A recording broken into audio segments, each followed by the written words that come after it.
Bonjour tout le monde, bonjour à toutes et à tous, pardon pour ce petit problème technique initial. Bienvenue à ce webinaire qui porte sur la prise en charge de la surdité de l'enfant, un défi en constante évolution. Alors, le choix de la date n'est pas tout à fait anodin, puisque comme vous le savez très probablement, ce jeudi 9 mars 2023, c'est la journée nationale de l'audition. Et donc, on voulait, à cette occasion, vous proposer une petite mise au point avec un ensemble de panélistes de très haut niveau. Diapo suivante, s'il te plaît, Blandine.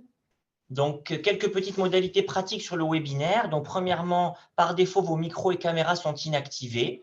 Vous ne pouvez pas nous parler directement et bien sûr, vous pouvez communiquer avec nous puisque vous pouvez poser des questions sur l'onglet questions-réponses.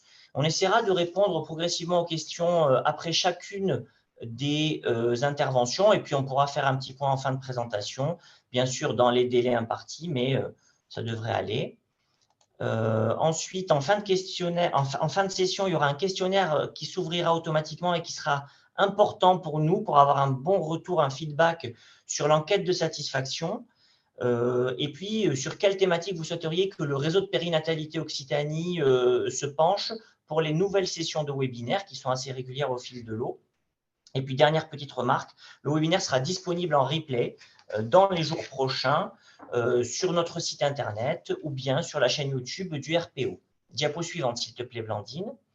Donc, je vous présente rapidement les intervenants et le sommaire. Donc, nous allons commencer avec le docteur Blandine Baladi, qui est ORL pédiatrique au CHU de Toulouse et coordinatrice régionale du dépistage néonatal des troubles de l'audition au sein du RPO. Elle nous parlera du dépistage néonatal des troubles de l'audition en Occitanie.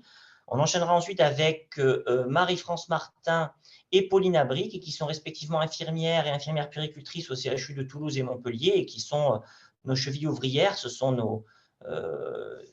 nos techniciennes de haut niveau pour la réalisation des tests de dépistage. Elles nous présenteront le centre de diagnostic et d'orientation de la surdité avec la définition de ce centre et puis ses missions. Nous laisserons ensuite la parole au docteur Fanny Merclin, qui est la chef de service du secteur d'audiophonologie de l'Institut Saint-Pierre de Palavas, qui est également chirurgien ORL au CHU de Montpellier et qui nous parlera des principes de prise en charge de l'enfant déficient auditif en 2023. Et nous clôturerons la séance avec le professeur Michel Mondin, qui est le chef d'équipe de l'unité d'ORL pédiatrique du CHU de Montpellier, qui est notre maître, et qui nous parlera de la surdité de l'enfant, passé, présent et futur. Je laisse la parole tout de suite à Blandine, et je l'en remercie.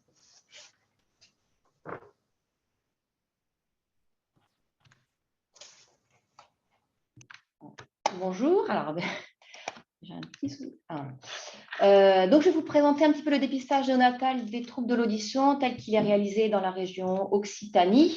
Donc tout d'abord, trois petites diapos de rappel. Un dépistage, à quoi ça sert? Le but initial de ce dépistage, c'était d'éliminer les surdités moyennes, sévères et profondes, et ce dès la naissance, parce qu'on s'était aperçu que seule une prise en charge précoce de ce trouble, bien sûr selon le souhait des familles, pouvait permettre la compréhension et l'acquisition du langage oral dans des conditions satisfaisantes. On sait qu'il existe une période de réorganisation au niveau du cerveau jusqu'à l'âge de 3 ans et demi, âge au-delà duquel il est un peu plus difficile secondairement d'avoir en tout cas de bons résultats en ce qui concerne ce trouble.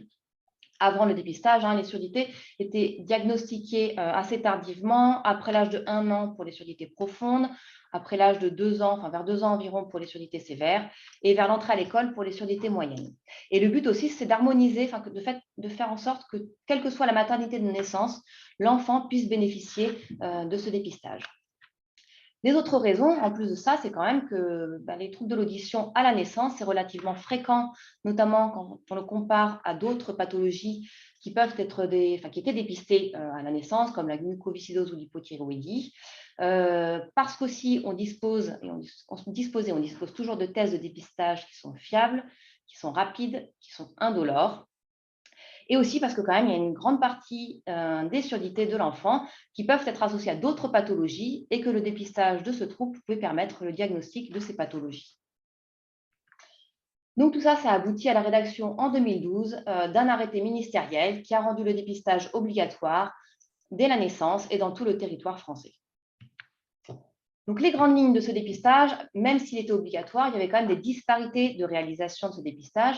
Elles existent encore un petit peu sur le territoire. Et donc, nous, notre travail au sein du RPO et en ce qui concerne la région Occitanie, ça a été d'harmoniser nos pratiques. Ça a abouti à la création et à la rédaction d'un cahier des charges donc en décembre 2021. Et donc, on a harmonisé notre protocole de dépistage, l'ensemble des documents d'information qui permettent de lutter, entre autres, contre les perdus de vue, ainsi que les indicateurs de recueil. En parallèle de ça, a été créée en juin dernier, donc en juin 2022, une association française des coordonnateurs du dépistage afin de permettre peut-être à terme d'harmoniser les choses aussi au niveau national et d'avoir un certain poids au niveau des instances. Donc, rapidement, il y a 2 grands tests de dépistage, les auto-émissions acoustiques et les potentiels évoco-auditifs. Ce sont tous les 2 des tests automatisés, c'est-à-dire que c'est l'appareil qui va répondre si le test est valable ou pas. Ils sont calibrés à 35 décibels parce que je vous l'ai dit, le but était d'éliminer donc les sonorités moyennes à profondes. Et la seule différence, c'est que les auto-émissions acoustiques ne vont pas tester les voies neurologiques auditives, alors que les potentiels évoco-auditifs le testent, ce qui rend le potentiel évoco-auditif un petit peu plus complet et aussi un petit peu plus fiable. Le protocole, alors, je ne sais pas si vous voyez l'ensemble du... Le protocole est le suivant. Donc, 2 tests doivent être réalisés en maternité. On les appelle T1 et T2. Le premier test, soit par auto-émission acoustique, soit par potentiel évoco-auditif automatisé. Si ce premier test n'est pas concluant, un deuxième test doit être réalisé avant la sortie de maternité et uniquement par potentiel évoco-auditif automatisé. Si ce deuxième test n'est à nouveau pas concluant, l'enfant doit être adressé pour 3e test de dépistage au cours de son premier mois de vie et ce sera également un test automatisé par PEA, par potentiel évoco-auditif. Et si malheureusement ce 3e test n'est à nouveau pas concluant, l'enfant doit être adressé en centre de diagnostic au cours de ses premiers mois de vie pour éventuelle prise en charge ultérieure. Si à chacune d'étapes, finalement, le test s'avère rassurant et concluant, l'enfant pourra bénéficier d'un suivi classique de son audition. On conseille juste aux enfants qui présentent des facteurs de risque de troubles de l'audition, que je vais vous détailler un petit peu après, mais qui sont sinon rappelés dans les plaquettes d'information sur le site du RPO, etc. De réaliser un contrôle auditif systématique entre l'âge de 9 et 12 mois, et ce, même si le dépistage était initialement rassurant. Donc voilà, les facteurs de risque identifiés, ils sont ici. Globalement, on va faire assez rapide parce que le temps tourne. C'est tous les problèmes néonataux, comme voilà, un problème ventilatoire, un petit poids de naissance, une infection, une jaunisse, bien sûr un contexte familial de surdité. Et après, ça va être les malformations crânio-faciales, les syndromes qui associent une surdité. Hein, chez ces enfants-là, on a un risque notamment de surdité initiale, mais également de surdité d'apparition secondaire. Le personnel donc, qui réalise ce dépistage en maternité, alors il n'est pas forcément identifié de manière très stricte pour chaque maternité. Par contre, ce qui est très, très important, c'est que ce personnel doit être formé à la réalisation des tests et également, et ça c'est très important, au discours à avoir avec les parents. Toujours dans l'idée d'harmoniser nos pratiques, on a créé un annuaire d'ORL référents sur la région. Ils sont au nombre de 38 à l'heure actuelle. Et ce sont des ORL qui se sont engagés à réaliser des tests, soit de dépistage et éventuellement aussi de diagnostic, dans des délais impartis, tels que le prévoit le protocole, et avec des conditions de réalisation qui permettent des tests donc fiables. Tous ces documents après dont je vous parle là sont disponibles sur le site du réseau et sur le cahier des charges régional. Alors après, on a tout un tas de documents d'information que je vais vous présenter parce que notre principal problème, c'est quand même la lutte contre les perdus de vue. Donc, en amont de la naissance, on informe, normalement, la femme enceinte doit être informée au cours de la consultation du 8e mois et on a aussi réalisé une affiche qui est mise à disposition pour être présentée dans les salles d'attente des différents professionnels qui s'occupent de la femme enceinte. Après, à la maternité, autour de la naissance, les parents se voient distribuer une plaquette d'informations sur ce dépistage. Et on s'est aperçu aussi qu'il y avait beaucoup moins de perdus de vue lorsque les rendez-vous pour la suite du parcours de l'enfant étaient pris par la maternité en cas de test non concluant. Et dans cette idée, on a donc rédigé des lettres d'information pour préparer les parents à la suite du parcours de l'enfant dans cette démarche de dépistage. Et après la sortie de maternité, quand on n'a pas de statut auditif pour un petit, on a les secrétaires du réseau qui vont s'acharner à essayer de récupérer les données et de solliciter les parents par un système de SMS de rappel pour avoir un retour sur ce dépistage et demander à le réaliser s'il n'a pas été réalisé. Dans le même ordre d'idée, on a rédigé également une lettre à la destination des médecins qui vont s'occuper de l'enfant, pareil, pour les sensibiliser à l'importance de la réalisation de ce dépistage.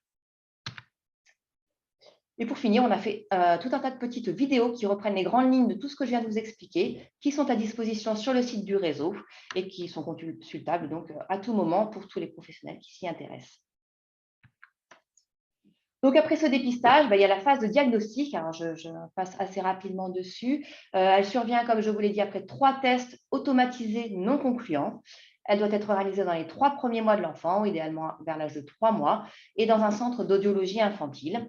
Elle consiste à la réalisation de tests diagnostiques donc, qui vont vous être détaillés par mes collègues à la suite, qui sont objectifs, et également par la réalisation d'une audiométrie du petit enfant qu'on appelle audiométrie comportementale.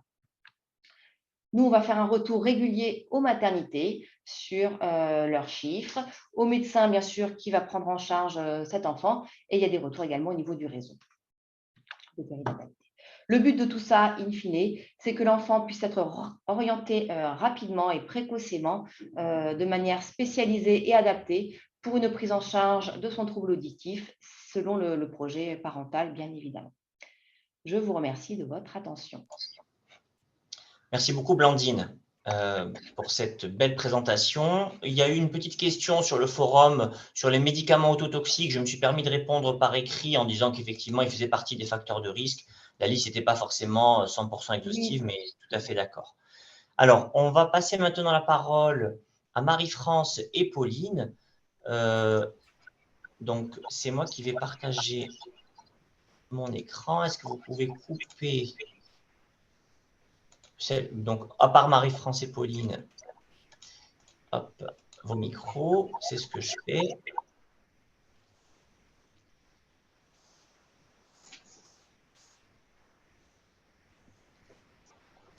Donc, bonjour, je peux commencer du coup? Oui.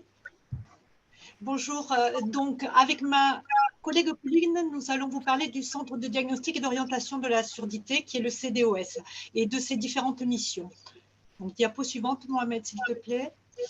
Donc, avant d'arriver au CDOS, les enfants vont d'abord passer par la filière d'amont, c'est-à-dire le dépistage des troubles de l'audition qui ont été détaillés par le docteur Baladi. Donc, je ne vais pas y revenir dessus. Et ensuite, donc, ils vont arriver au CDOS pour le diagnostic de cette surdité. Donc, c'est un centre de recours régional. Il en existe 2 en Occitanie, un sur Toulouse et un sur Montpellier.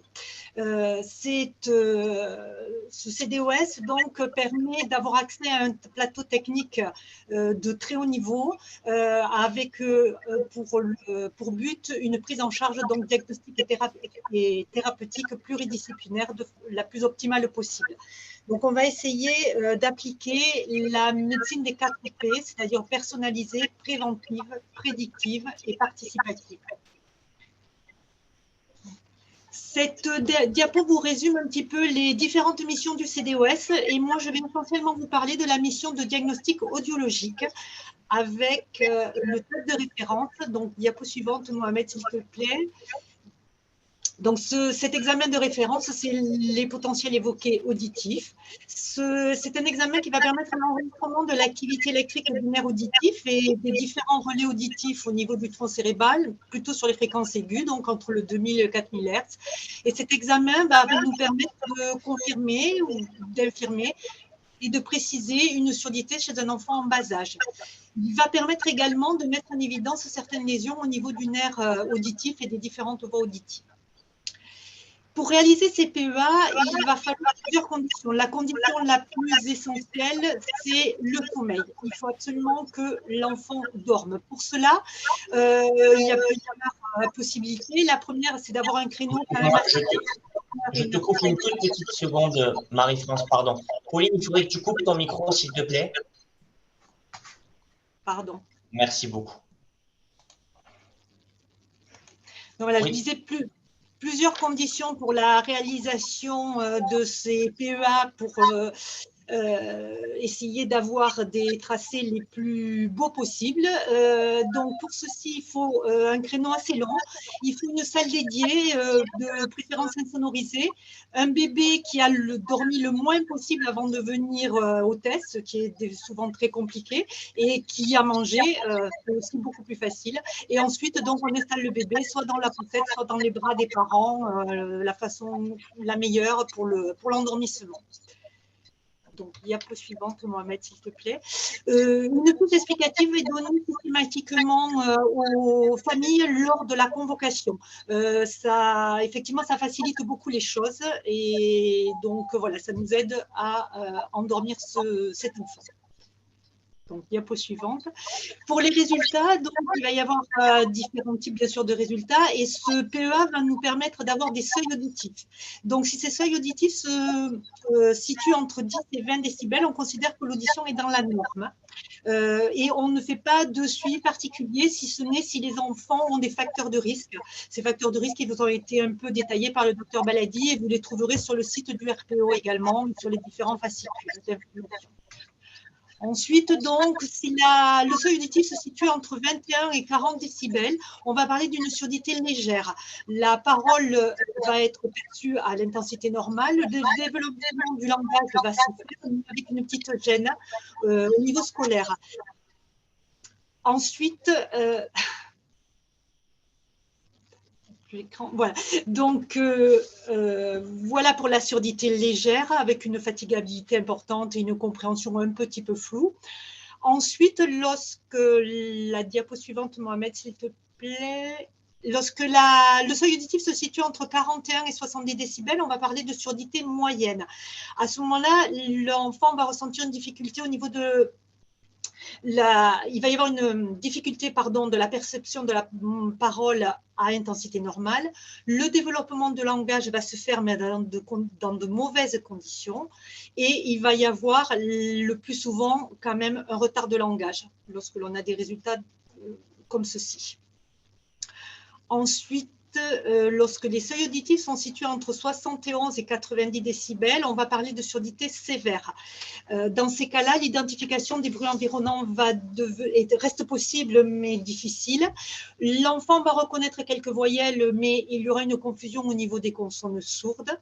La compréhension et l'expression du langage sera perturbée et il y aura une aide au niveau de la lecture labiale. Au-delà de 90 décibels, on parle de surdité profonde. Donc là, l'identification des bruits environnants va devenir impossible. La production orale sera vraiment très pauvre. Il faudra utiliser des gestes dans la communication. Et ce que je ne vous avais pas dit jusqu'à présent, c'est qu'au niveau de toutes les surdités, qu'elles soient moyennes, sévères ou profondes, une prise en charge orthophonique sera mise en place à chaque fois et de façon de plus ou moins intensive en fonction de la gêne de l'enfant. Donc, je laisse la parole maintenant à ma collègue Pauline. Bonjour. Donc, je vais vous parler du coup du CDOS. Donc, diapo suivante. Donc, le CDOS, c'est un centre de référence implant cochléaire. Donc, va vous parler entre autres le docteur Merklin ensuite. Diapo suivante. Le CDOS, c'est un centre de diagnostic pluridisciplinaire qui comprend, diapo suivante, des services de pédiatrie spécialisés en neurologie, en infectiologie, CMV, en ophtalmologie. Il comprend le CDOS un plateau d'imagerie médicale avec des IRM sous-âgés pour les enfants de moins de 1 an. Le CDOS travaille avec le service de génétique clinique, à la recherche de surdité syndromique ou non syndromique. Le CDOS est en lien avec les différents centres de référence des maladies rares et le CDOS est des explorations vestibulaires pédiatriques. Diapo suivante. Le CDOS, c'est un centre d'information et d'accompagnement initial pour l'annonce diagnostique, l'information et la guidance parentale. Diapo suivante. Le CDOS, c'est un centre d'orientation audiologique, rééducative, médico-sociale et psychologique. Diapo suivante. Le CDOS, c'est un centre de suivi audiologique et médical. C'est un centre de suivi pour la rééducation, pour le développement du langage et pour la scolarité. Diapo suivante. Merci de votre attention.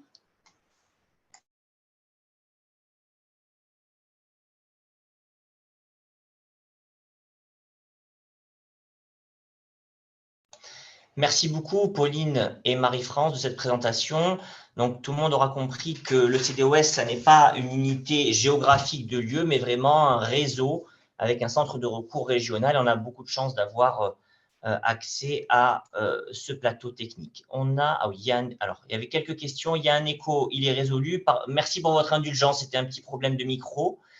Et c'est tout. Il n'y avait pas d'autres questions là-dessus. Donc, on va pouvoir laisser la parole maintenant au docteur Fanny Merclin. Tu peux partager ton écran, Fanny, et je coupe mon micro.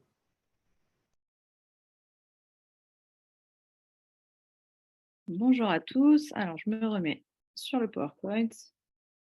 Et normalement, c'est bon pour tout le monde. Donc, moi, je vais vous parler aujourd'hui de la prise en charge, des principaux principes de prise en charge de l'enfant déficient auditif. Alors, je n'arrive pas à passer le diapo. Voilà. Donc, je ne reviens pas sur l'examen de confirmation du diagnostic qui est réalisé par le potentiel évoqué auditif seuil, qui est vraiment différent des examens réalisés en termes de dépistage, mais ça a été bien dit précédemment.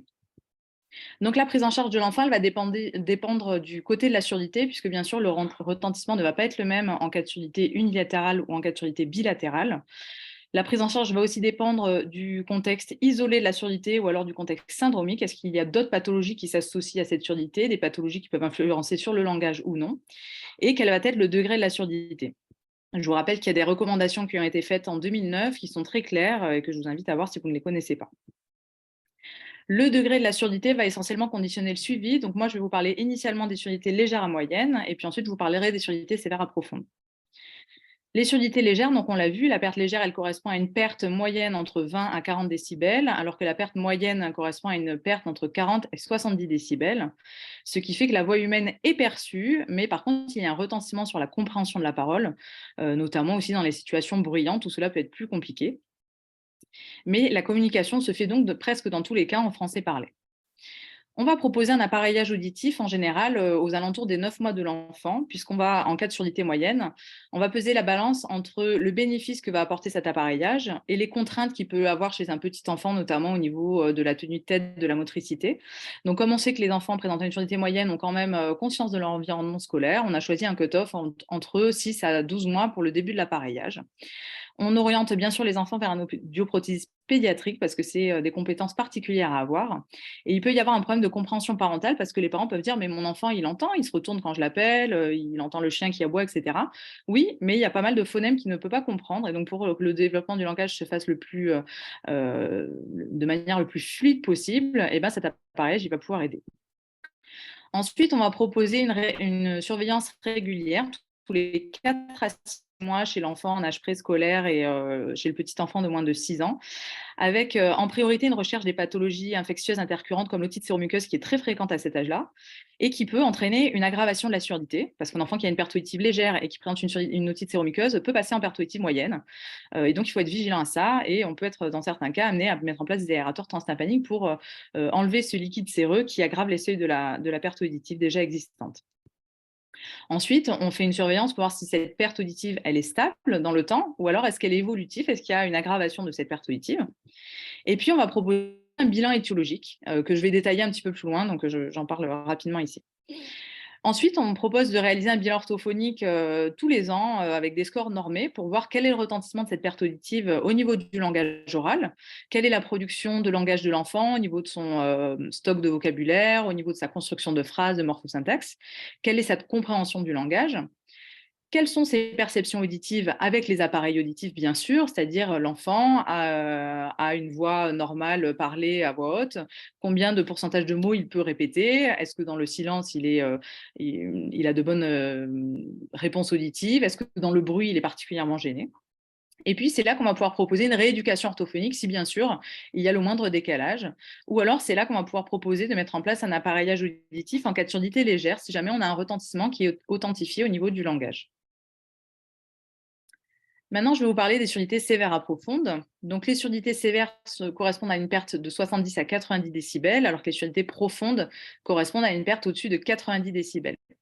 Ce qui fait que la voix humaine est quasiment très peu perçue et qu'il va falloir définir un projet de communication avec la famille. Ce projet de communication, il se choisit en accord avec la famille entre un projet de communication visio-gestuelle, donc avec une communication en langue des signes, ou un projet de communication audiophonatoire, avec une communication en langage oral, ou bien sûr un projet de communication mixte. En sachant que, en général, il y a plus de 90% des enfants qui naissent de parents normaux entendants, donc c'est plutôt le projet audiophonatoire qui est choisi dans ces cas-là. En tout cas, les recommandations préconisent bien d'agir précocement, peu importe le mode de communication choisi, puisqu'il faut que l'enfant puisse rentrer dans une forme de langage avec sa famille et son entourage. Moi, je vais vous parler d'un exemple de prise en charge comme on le fait sur l'Institut Saint-Pierre, qui est un SSR pédiatrique, dans lequel on prend en charge des enfants sourds qui présentent une surdité sévère à profonde de la naissance vers l'âge de 6 ans environ. Et en fin de diaporama, je vous présenterai une petite vidéo du service. Donc, chez les enfants avec ce type de surdité importante, on va proposer un appareillage auditif précocement, en général avant l'âge de 3 mois, avec comme principal intérêt de stimuler le canal auditif et de développer l'appétence au son. Plusieurs études ont été faites pour dire que plus l'appareillage auditif est mis précocement, et meilleur va être le développement langagier chez l'enfant. Donc, initialement, chez le tout petit enfant, c'est un appareillage qu'on appelle en Y qu'on va mettre, sur lequel il y a deux embouts auriculaires qui sont reliés à un seul et même processeur. Donc ça, c'est pour le tout petit, les premiers mois de vie, qui restent essentiellement dans la poussette, dans les bras des parents. Et puis, quand la motricité s'est un petit peu développée, que la tenue de tête est acquise, on va passer à des contours d'oreilles qui permettent d'avoir des précisions quand même un peu plus fines au niveau du réglage des prothèses et donc d'avoir de meilleurs résultats auditifs. Et on va proposer une prise en charge pluridisciplinaire dont la fréquence va être déterminée en fonction de l'âge de l'enfant, de ses besoins et de la présence ou non de troubles associés. Cette prise en charge, elle s'articule avec de l'orthophonie, qui va permettre de développer et de maintenir toute forme de communication chez l'enfant sourd, qui va permettre de développer les interactions, qu'elles soient verbales ou non verbales, qui va mettre en jeu tous les points pour favoriser le développement du langage oral de l'enfant sourd, qui va développer l'appétence sonore de l'enfant par l'intermédiaire de jeux, qui va mettre en place des aides à la communication, que ce soit le français signé ou le langage parlé complété, et qui va faire des temps de guidance parentale. Ensuite, il y a un temps de rééducation en psychomotricité qui va être important pour soutenir les acquisitions développementales de l'enfant, que ce soit dans sa motricité globale ou dans sa motricité fine, et qui va pouvoir permettre, en cas de déficit vestibulaire, de commencer une rééducation vestibulaire. Il y a un accompagnement psychologique qui va accompagner la famille lors de l'annonce du diagnostic qui est souvent difficile, qui va accompagner la famille dans l'acceptation du handicap, qui va soutenir la fratrie également et qui va permettre de pouvoir rencontrer d'autres familles qui ont vécu le même parcours. Ensuite, ces enfants sont évalués de manière régulière, que ce soit par l'audioprothésiste pédiatrique, par le médecin ORL, avec des audiométries rapprochées, avec comme questionnement, quand on est parti dans un projet audiophonatoire, est-ce que le gain auditif est suffisant pour le développement langagier ou alors est-ce qu'il n'est pas suffisant? Et donc, en arrière-question, est-ce que les prothèses auditives classiques suffisent ou est-ce qu'il faut passer à une prothèse auditive plus importante, plus puissante, qui est l'implant cochléaire? Un très bref rappel sur l'implant cochléaire. Qu'est-ce que c'est? C'est une prothèse auditive qui est constituée de deux parties. Une partie interne qui est posée par voie chirurgicale et une partie externe, donc un appareil auditif qui va capter le son et envoyer le son directement au nerf auditif via une petite électrode insérée dans la cochlée. Les recommandations préconisent l'implantation cochléaire chez les enfants présentant une surdité profonde avec un gain prothétique qui ne permet pas le développement du langage, ou chez les enfants qui ont une perte auditive sévère, dont les scores de discrimination auditive sont inférieurs ou égaux à 50% à une voix normale à 60 décibels. Donc, c'est avec des tests orthophoniques qu'on peut juger de ce facteur. Quand est-ce qu'il faut implanter les enfants? Le plus précocement possible, puisque le but étant de leur amener l'information sonore nécessaire pour le développement du langage oral. Donc, les dernières recommandations disent qu'il faut implanter les enfants avant l'âge de 12 mois pour avoir de meilleurs résultats. Ensuite, on propose un bilan étiologique, puisque moi, comme j'explique aux familles, quand on sait exactement d'où vient la perte auditive, on peut savoir aussi comment elle va évoluer, et puis on peut adapter notre prise en charge vraiment de manière beaucoup plus précise. Pour rappel, il y a environ 30% des surdité qui sont d'allure non génétique. En priorité, c'est les infections materno-fétales à CMV qui sont retrouvées. Ensuite, il y a des causes périnatales comme la prématurité, les méningites acquises. Et on a environ 70% de surdité génétique, dont 70% sont non syndromiques, c'est-à-dire ce sont des surdités isolées, et 30% de surdités qui sont syndromiques associées à d'autres pathologies. On va effectuer une recherche du CMV puisque c'est la première cause de surdité non génétique dans le monde, les infections materno-fétales à CMV. Donc, si on est très précoce, si le dépistage est fait précocement, on va faire une recherche de CMV sur les urines du bébé ou sur la salive, mais ça doit être fait très rapidement puisque l'enfant peut être contaminé en post-natal. Ou sinon, on va faire une recherche rétrospective sur le carton de Guthrie qui est conservé selon les centres entre 2 à 3 ans. Donc, on va récupérer la petite goutte de sang qui a été prélevée à la naissance et on va là-dessus rechercher l'infection materno-fétale à CMV. On propose un bilan génétique qui passe par une consultation génétique et par une prise de sang, dans le but de pouvoir proposer un conseil génétique à la famille quand il y a des projets d'autres enfants, et de pouvoir adapter la prise en charge en cas de surdité syndromique notamment, et notamment dans les syndromes de Usher, dans lesquels vont se développer une rétinique pigmentaire qui peut mener jusqu'à la cécité dans les premières décennies.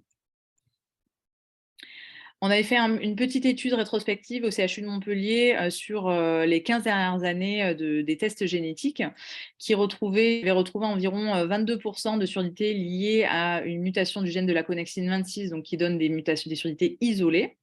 On avait retrouvé 14% de surdité qui étaient autres, c'est-à-dire qu'on avait au niveau du phénotype de l'enfant, on avait des malformations scanographiques qui nous avaient orientés vers des mutations bien précises. Et on avait 64% quand même d'absence de diagnostic génétique. On a maintenant, depuis 2011, de nouvelles techniques de séquençage génétique qui s'appellent le NGS, le Next Generation Sequencing, qui permet d'analyser en une seule fois, tout un panel de gènes incriminés dans la surdité. Et grâce à ces nouvelles techniques, on augmente le rendu de diagnostic moléculaire, mais il y a encore certains patients pour lesquels on n'a pas la réponse. Ensuite, on va proposer de réaliser un bilan vestibulaire pour tester la fonction d'équilibre de l'oreille interne. On le fait de façon systématique en cas de bilan préimplant cochléaire, puisqu'il y a un risque au niveau de la chirurgie de moins de 10% d'aller abîmer le système de l'équilibre. Ou on le fait en cas de surdité associée à un retard moteur, à une hypotonie, à une tenue tête retardée, à un âge de la marche qui est retardé, parce que cela peut aider aussi dans l'orientation de la prise en charge, puisqu'il faut penser notamment au syndrome de Usher si on associe une aréflexie vestibulaire bilatérale à une surdité profonde congénitale. Ensuite, on va proposer un bilan d'imagerie qui sera réalisé par une IRM qui doit être fait sous anesthésie générale avant l'âge de 6 ans. En cas de surdité profonde, à la recherche d'un nerf auditif, est-ce que le nerf auditif est présent ou pas? Est-ce que la cochlée est bien perméable? Est-ce que la chirurgie d'implantation cochléaire va être possible? Et l'IRM va permettre aussi une étude cérébrale, notamment en cas d'infection materno-fétale à CMV. Est-ce qu'il y a des lésions cérébrales associées? On propose aussi la réalisation d'un scanner à la recherche essentiellement de malformations au niveau de la cochlée ou du vestibule qui pourrait rendre une chirurgie d'implantation cochléaire difficile ou qui pourrait contre-indiquer la pratique de sports violents puisqu'il y a certaines malformations comme les dilatations de l'aqueduc du vestibule qui sont pourvoyeuses d'aggravation en cas de traumatisme crânien. Donc, on contre-indique à ces enfants la pratique de sports violents. Ensuite, il y a tout un accompagnement social et scolaire qui est fait, notamment avec les demandes de prise en charge à 100%, les rédactions de dossiers MDPH pour les aménagements scolaires qui peuvent être faits chez les enfants, une participation aux équipes éducatives et un lien qui est fait avec les structures de soins des enfants, que ce soit les crèches, les écoles, et un relais par les CESAD de proximité qui s'occupent donc de la surdité de l'enfant. Donc, dans la région Occitanie-Est, c'est l'ARIEDA, le CROP, le CESDA et le SEA. Donc, au total, la prise en charge de la surdité de l'enfant doit être la plus précoce possible, que ce soit en cas de surdité moyenne ou de surdité plus importante, avec en premier lieu un développement de la communication, peu importe le mode de communication choisi. Cette prise en charge, elle doit être pluridisciplinaire. Elle nécessite une évaluation régulière pour voir si la perte auditive est stable ou si elle est évolutive. Et voir s'il n'y a pas de pathologie infectieuse intercurrente comme la surdité, comme l'otite séromuqueuse. Ensuite, on propose le bilan étiologique pour orienter au mieux la prise en charge de l'enfant. Et puis, on prend en charge toute la partie administrative, que ce soit le 100% ou les dossiers de MDPH ou les allocations journalières de présence parentale, comme cela peut être le cas pour les soins des enfants. Donc maintenant, je vous propose une petite vidéo de présentation du service qui est assez rapide, elle dure 4 ou 5 minutes. Elle avait été faite à l'occasion d'un événement sportif fait sur l'Institut Saint-Pierre, mais voilà, ça résume un petit peu la prise en charge de l'enfant comme on peut la faire.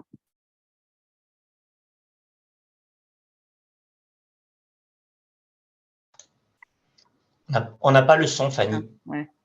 Ok, donc alors attends, je refais la petite manip que j'ai faite tout à l'heure, plus partager le son de l'ordinateur.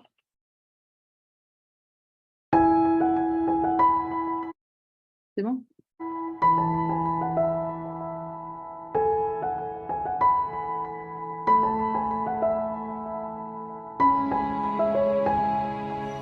Des papillons? C'est compliqué le papillon. Ah oui? C'est comme ça? C'est presque ça? Donc je suis ici pour ma fille Andrea qui a une surdité profonde et sévère.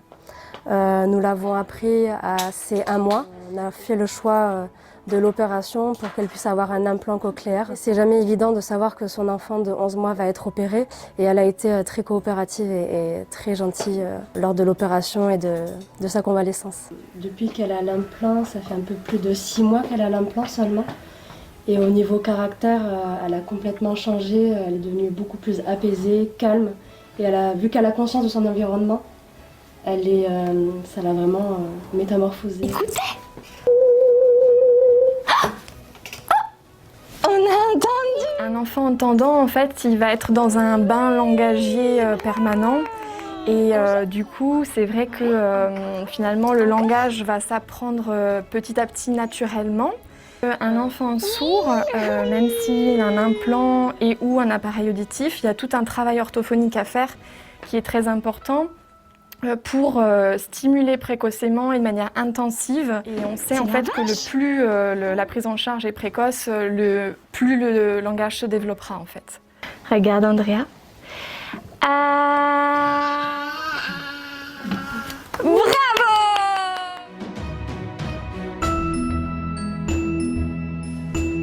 Vous voulez savoir ce que c'est que la psychomotricité en surdité? C'est pour surveiller le développement psychomoteur, hein, si tout va bien. C'est aussi... Bravo Andrea. Là, on travaille sur les appuis, sur d'éventuels problèmes d'équilibre. Bon, là, c'est pas du tout le cas chez Andrea. Et s'il y a problème d'équilibre, du coup, on travaille les compensations à tout ça. Et dis donc, tu nous fais un super parcours là. Depuis quelques années, on propose de dépister la surdité à la naissance, dès la maternité. Chez Andrea, la surdité a été diagnostiquée très tôt, ce qui a permis de faire une prise en charge très précoce. Andrea, elle a été appareillée à l'âge de 2 ou 3 mois. Ensuite, on propose une prise en charge pluridisciplinaire pour accompagner les enfants et la famille dans leurs projets, de la naissance jusqu'au début de la scolarisation. Les enfants viennent donc ici pour faire de la rééducation orthophonique, avoir un suivi en psychomotricité, ils ont un suivi psychologique, ils font des réglages de leur implant si jamais ils sont implantés. Ils ont un suivi médical pour coordonner tous les soins. En fait, les enfants, en général, ils acceptent très bien les prothèses, surtout quand elles ont un bénéfice. Et donc, on travaille vraiment tous ensemble pour l'enfant. Tu fais pareil? Je suis suivie régulièrement toutes les semaines par une psychologue à l'Institut Saint-Pierre, donc ça nous permet, nous, de pouvoir parler de la manière dont on a accepté l'handicap de notre fille, de son parcours, notre ressenti chaque semaine. Si déjà on n'avait pas eu ces tests faits par un ORL, on n'aurait jamais su qu'elle était sourde et on n'aurait pas forcément pu le détecter. Donc du coup, ça nous a complètement aidé à ce qu'elle puisse grandir et s'épanouir tout à fait normalement et à un rythme normal. Elle évolue aussi bien qu'un enfant entendant pour le moment en tout cas, et on croise les doigts pour que cela continue. 2 fois par semaine, on vient à l'Institut Saint-Pierre pour pouvoir lui proposer les séances adaptées. Et elle est contente de venir? Oui, tout à fait. Très contente. Quand elle arrive, elle dit bonjour à tout le monde à partir du parking. Elle connaît tout le monde, elle va chercher son badge. Elle est très contente.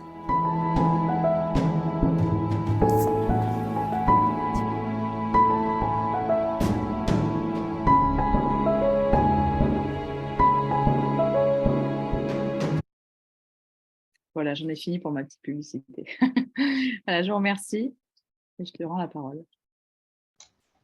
Merci beaucoup Fanny pour cette très très belle présentation et cette super vidéo dont on ne se lasse pas. C'est bien de pouvoir avoir un petit peu le retour des familles, des usagers comme on dit, et leurs ressentis.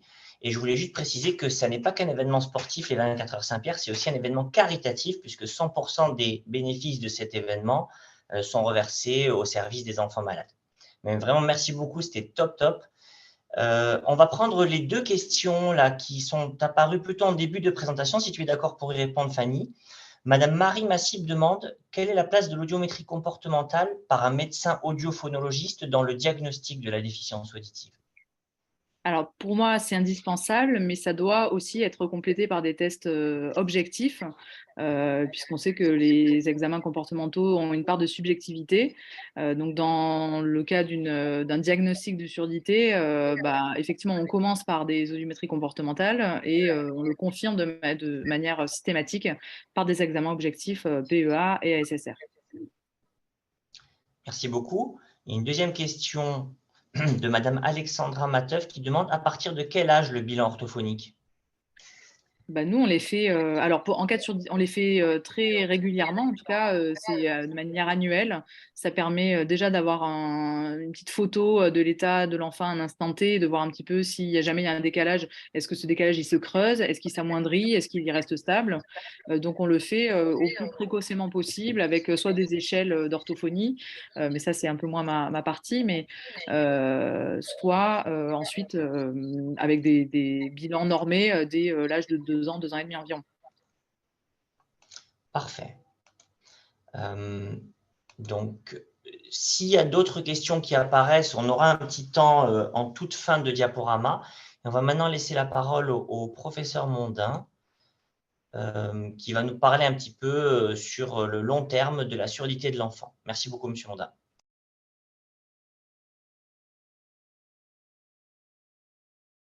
Il faudra activer votre micro, monsieur, s'il vous plaît.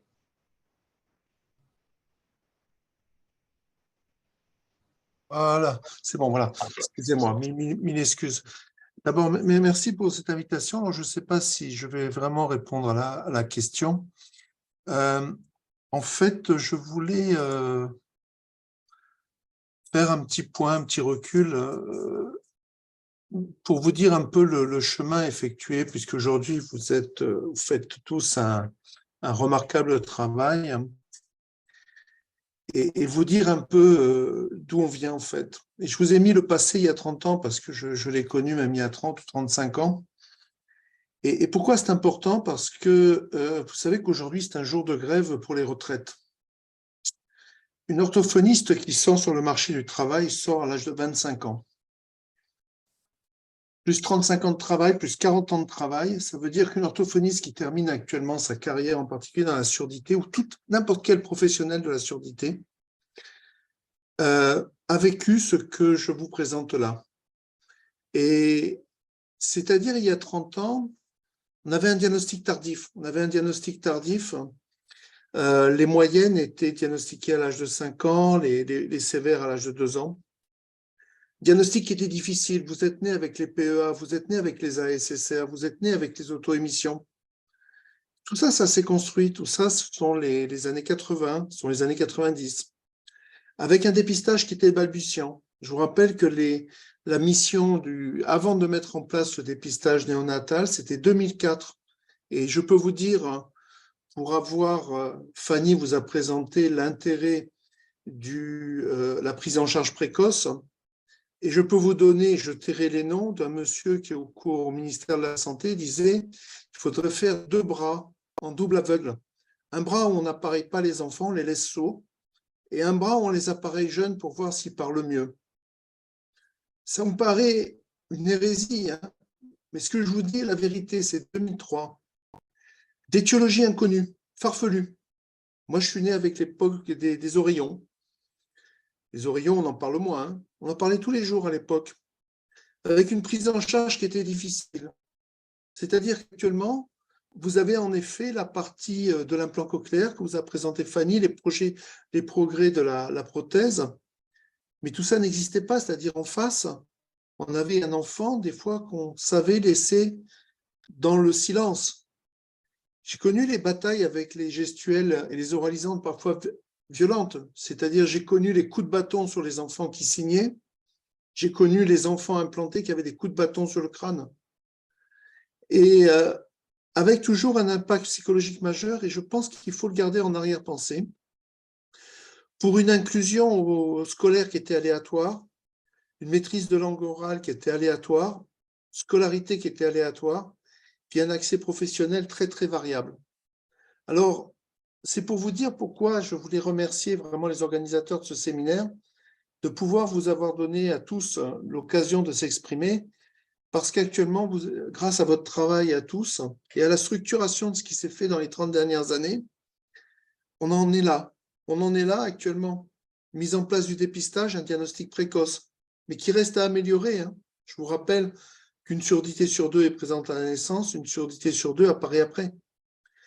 Avec un diagnostic et des méthodes fiables qui existent actuellement en électrophysiologie, et ça continue à se développer. Avec un dépistage néonatal qui est performant, certes, il a consolidé, mais il faut vraiment regarder le dépistage ultérieur. D'étiologie, comme vous l'a dit le docteur Merklen, tout à fait bien compris. On commence à voir des arguments, mais il faut poursuivre. Il y a encore du travail en électrophysiologie, en progrès d'imagerie, en progrès de génétique, en progrès sur le CMV.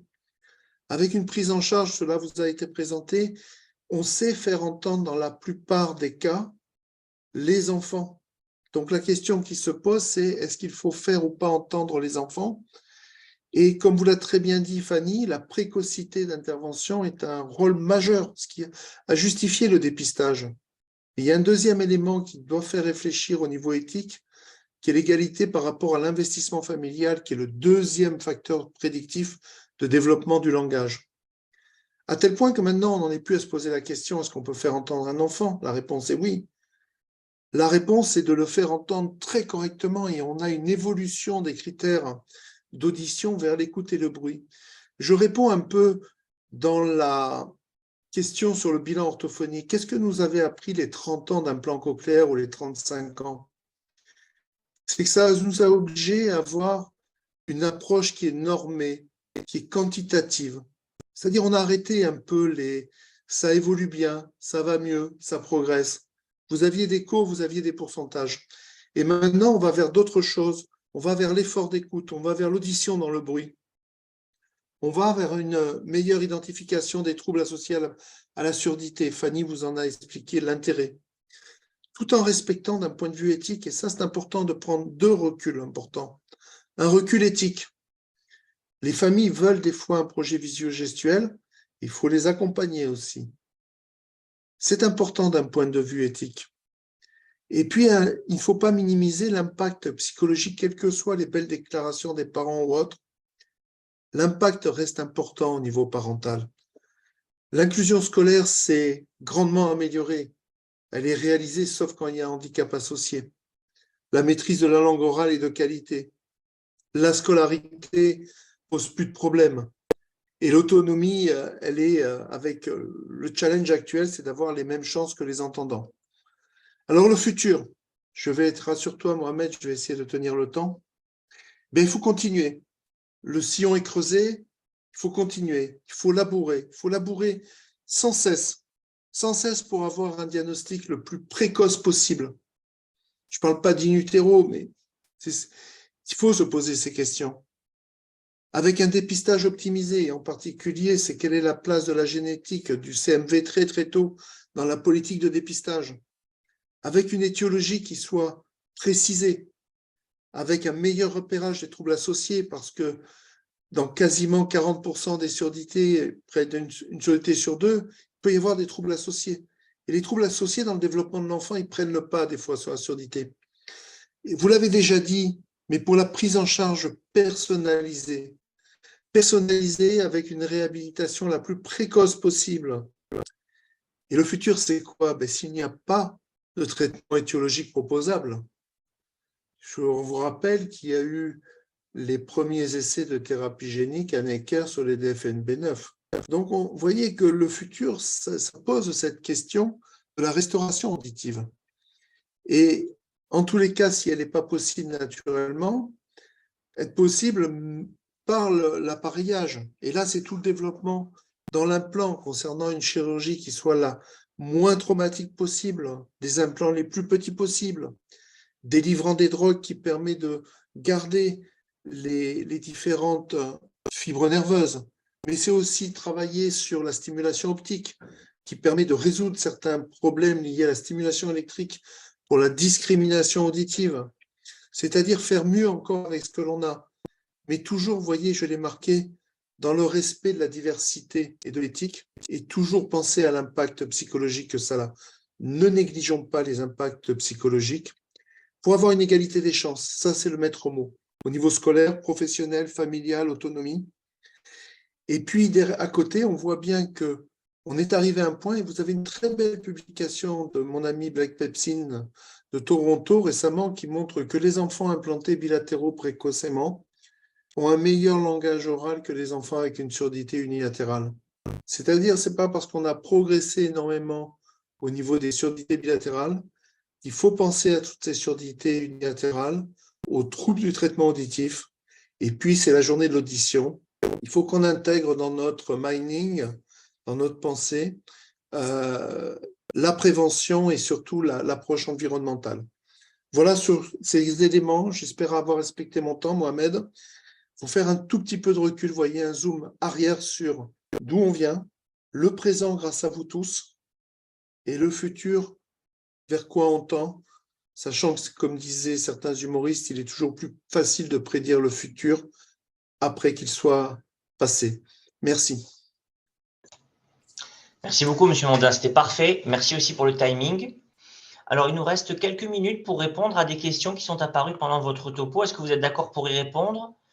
Une première de Madame Stéphanie Pax-Chochois qui demande « Que conseillez-vous comme technique de dépistage auditif et quand en suivi pédiatrique de cabinet d'enfants non à risque ?» C'est un gros problème de fond là-dessus. Actuellement, vous avez beaucoup de techniques de dépistage qui reposent sur des éléments subjectifs. On sait qu'il y a un certain degré d'imperfection, mais on sait aussi que ça marche, que ce soit les tests d'audiométrie vocale simplifiés, que ce soit les jouets de Moiti.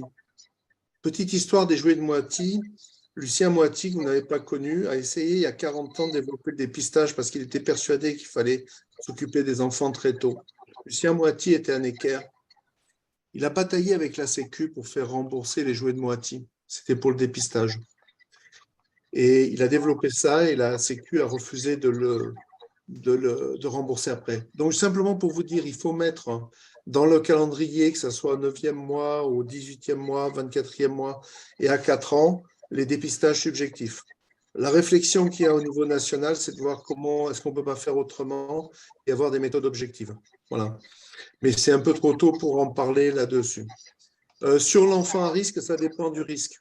En fait, si vous avez du CMV, si vous avez de la méningite, c'est au moins une fois par an, sachant qu'un CMV peut évoluer très très tard après la naissance, alors que les méningites, le gros des aggravations se situe dans l'année à 18 mois qui suivent la méningite. Préconisez-vous un dépistage CMV pendant la grossesse? C'est une grande question. Vous savez que le collège des gynéco-obstétriques s'est développé, des obstétriciens s'est prononcé pour. Ça pose des problèmes d'ordre éthique essentiellement. Je pense que de toute façon, la réponse sera oui dans les 2 ans qui viennent. Jusqu'à quel âge une surdité peut survenir lorsqu'elle n'est pas présente à la naissance? J'allais vous dire jusqu'à la mort. C'est-à-dire vous pouvez très bien faire une surdité brusque bilatérale 1 mois avant de mourir, à 89 ans. Voilà, donc toute la vie, hein, globalement. Et puis, en Belgique, il y a un dépistage mensuel, la femme enceinte, mais pas en France. Vous avez répondu un peu à ce qu'il y a dans cette partie-là. Elle est en train d'avancer. Elle est en train d'avancer.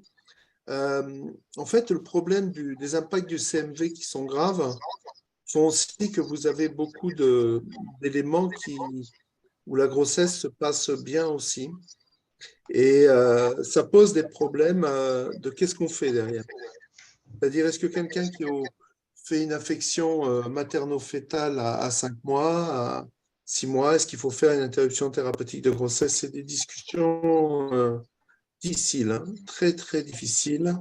C'est pas pour rien qu'il y a cette question en Belgique, il y a cette question en Suisse, où les approches vis-à-vis de l'éthique sont un petit peu différentes. Je pourrais faire un peu aux discussions sur la fin de vie qu'il y a actuellement. Voilà, j'ai essayé de répondre le plus rapidement, Mohamed. Tu vois, il est 14h01, désolé. Non, mais c'est parfait, on a le droit de dépasser un tout petit peu. Mais merci beaucoup en tout cas pour ces réponses très claires. Ouh là là, il y a plein de questions qui pop-up. Difficile, mais ça permet une prise en charge dès la naissance. Oui, effectivement. Madame Anne-Claire Ray, vous avez raison. Najma, remarque pour le bilan orthophonique. À 6 mois, il se pratique déjà. À partir de 12 mois, il y a des tests normés avec des questionnaires. Ouais. Najma, notre consoeur et amie de Perpignan, tu as tout à fait raison. OK. Écoutez, je pense qu'il est temps de mettre fin à ce webinaire.